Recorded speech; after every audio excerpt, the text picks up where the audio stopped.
Hello, this is Pearl, and today I'm going to read Little Pilgrim's Progress Chapter 43, The Enchanted Ground. And I'm sorry I haven't made a video in a while. It's because I was sick. They came a little later in the day to that part of the plain that was called the Enchanted Ground. It was a very pleasant place, so sheltered by the hills that the air was always soft and warm. The streams flowed gently along, and the breeze scarcely stirred the leaves of the trees, and everything around seemed quiet and happy. But the meadows on either side of the way of the king were not fenced in like those in the Valley of Peace.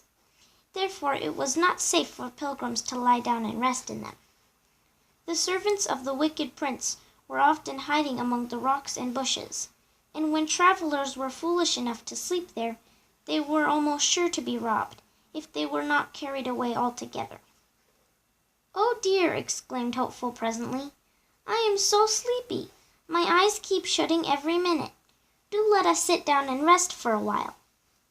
"Not here," said Christian, and he seized Hopeful's arm and shook him gently. "Hopeful, Hopeful, you are forgetting.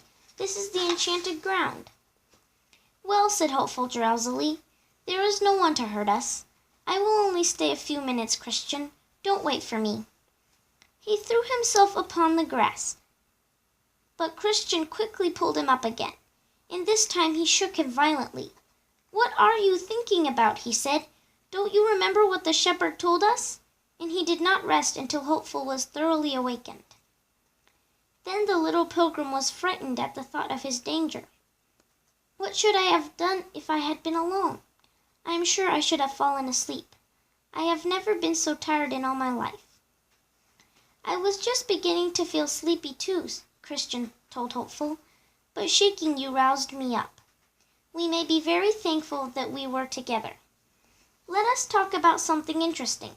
That will keep us awake. You never told me how it was that you began to be a pilgrim." "I started before you did," said Hopeful. "I knew Faithful very well, and when Evangelist first talked to him, he used to come to me afterwards and tell me what he had heard about the king. But I did not care much then. But after a time, I thought it would be nice to live in the celestial city. So one day I ran off to the wicket gate and began my journey. But when I came to Vanity Fair, I stopped to play with the boys in the streets, and at last they persuaded me not to go any farther, so I stayed there." "You didn't like it really, did you?" "No, at least I liked it sometimes, but I used to often feel frightened and unhappy. When pilgrims passed through the town, I was ashamed and afraid lest they should see me. Then you came with Faithful, and the minute I saw him I knew who he was."